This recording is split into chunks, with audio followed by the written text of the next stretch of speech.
Welcome back everybody, and what I'm going to be covering today is the SAS Survival Pouch from the SAS Survival Guide by Lofty Wiseman. So as a bit of an intro then, this is obviously a bit of a bible for a lot of people that are into survival, bushcraft, prepping, all that sort of stuff. And the actual compact size of this book makes it ideal just to put inside your rucksack, you know, bug out bag, things like that. When I was growing up, Lofty Wiseman, the guy that wrote this book, was a bit of a hero of mine, should I say. I bought his book when it first came out in 1986, and I've still got it. Now that guy was the youngest guy ever to pass SAS selection. He was 18 years old when he passed selection, which is pretty much unheard of. He'd been in a parachute regiment for 1 year before that. He decided he didn't like the way that the paras did stuff, you know, really harsh discipline, things like that.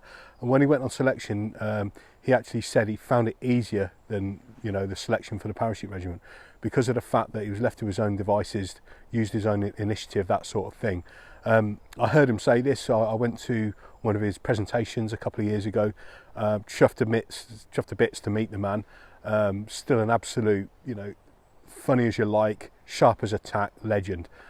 So really awesome to meet that guy. So what I thought I'd do is go through the pouch as it's detailed in the book. So this is the pouch here. This is one of the original SAS Escape pouches.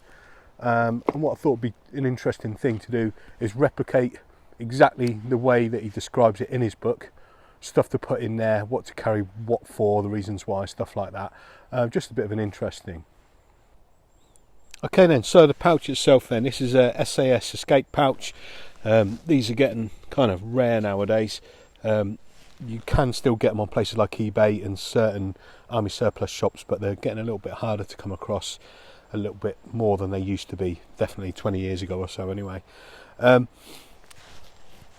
So the pouch itself, it's not meant to replace a survival tin, it's meant to supplement it. So the idea is you put a survival tin within your clothing in a pocket, whereas this, as you can see, fits on a belt, so you can fit some, you know, larger items in it.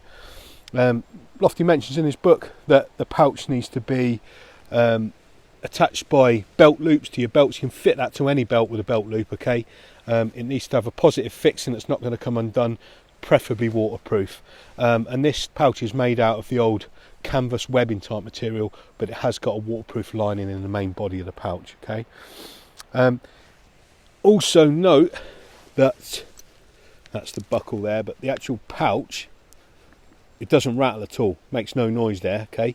So it's been packed, so it's absolutely jam full and it doesn't rattle at all. So, you know, if you were on the run or whatever, if you're on a non-permissive environment, you're not giving your position away by, you know, your kit jangling. And also, apart from that, it'd drive you flipping nuts if you had something in there banging away every time you took a step. So anyway, opening up the pouch then, what we've got, as you can see there, is you've got the mess tin that most of the kit's packed inside of. So I'll pull that out, and it's quite tightly packed in there. There we go.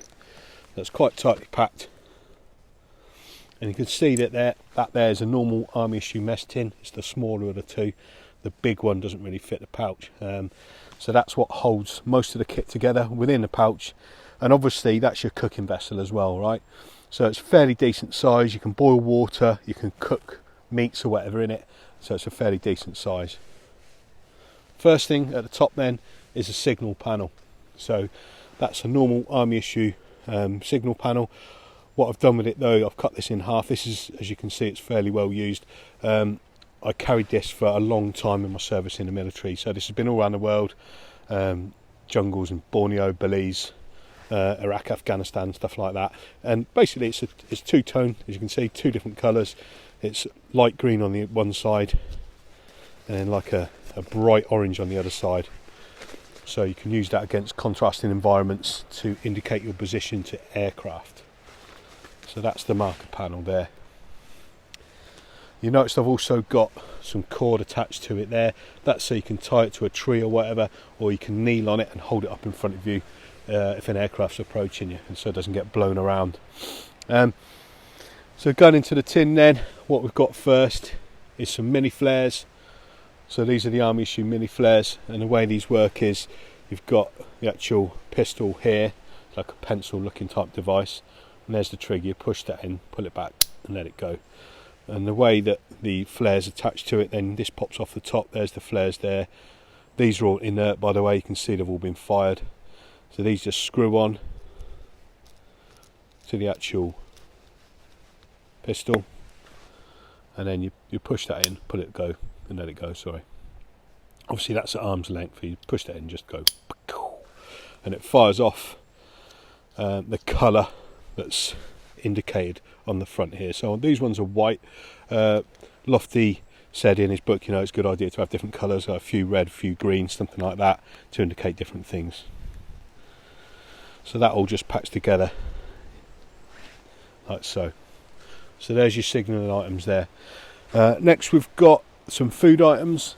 So what we've got here is some Biltong. For any Americans watching this that don't know what that is, that's like a South African version of jerky. So there's your protein basically.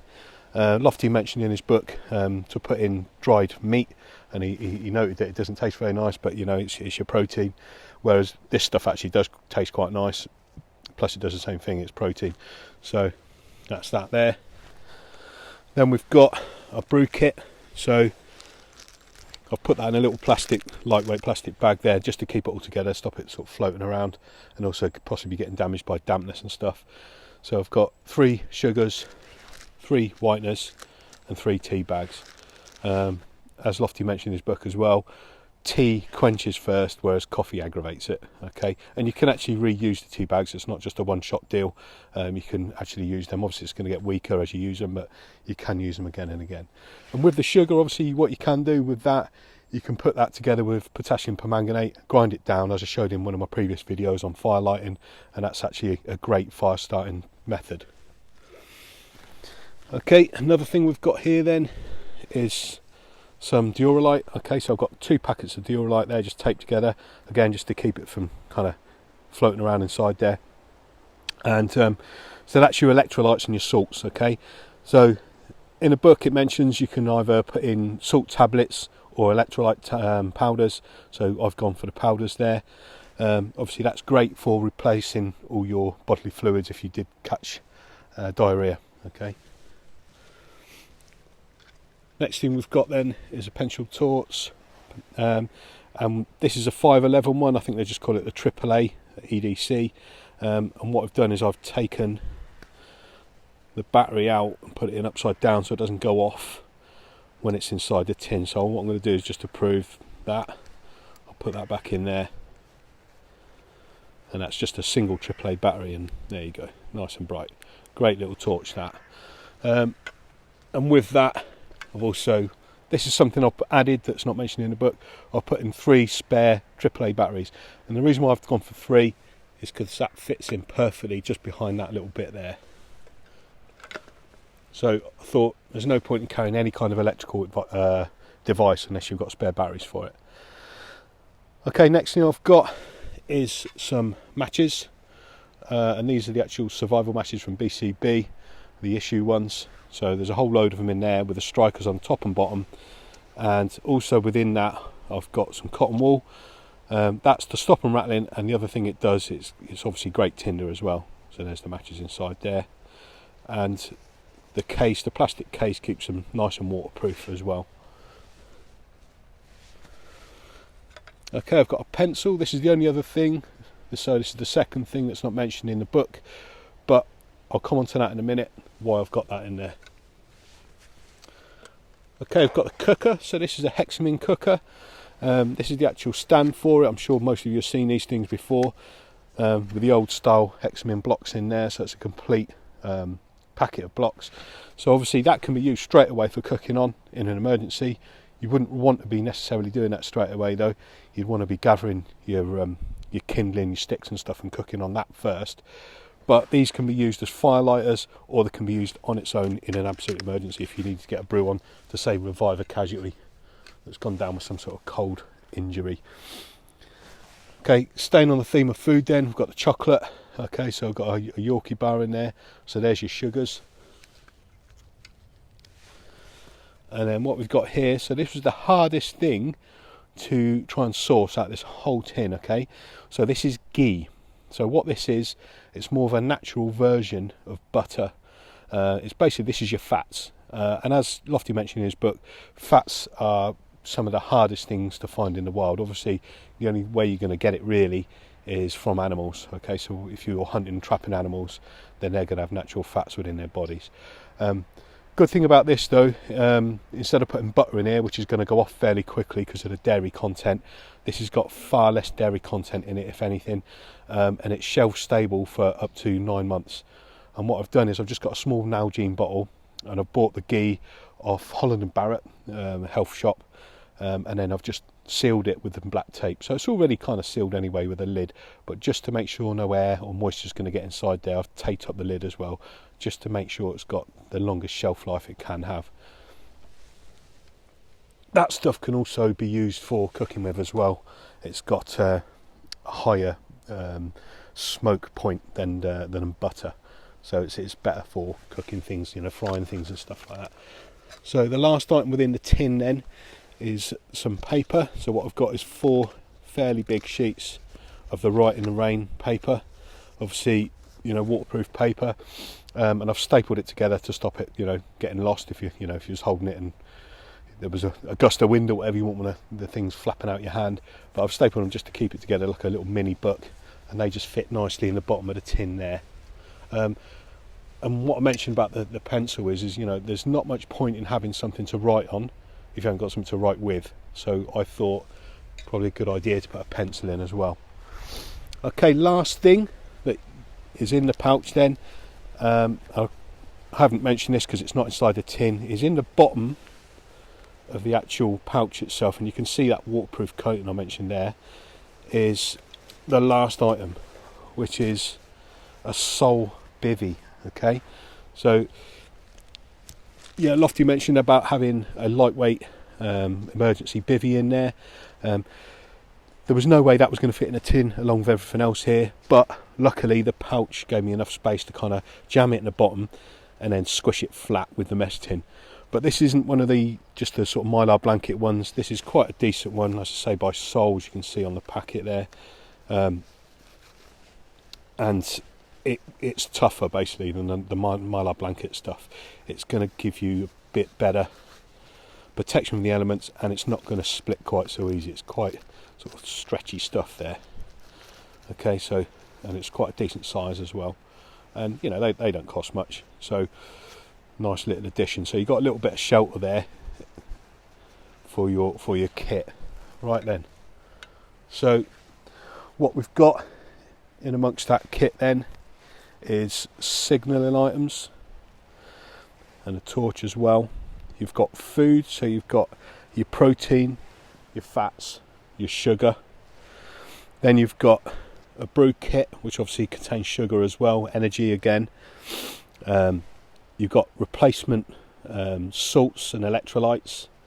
You've got a means of starting fire. You've got your actual fuel for your fire, your instant basically fire lighting, and your means to basically set up your mesh tin straight away and get a brew on if need be. You've got a means of recording and logging stuff with the pencil there as well, and then you've got a means of sheltering from the elements, and all that's held together in quite a compact little package in that pouch there.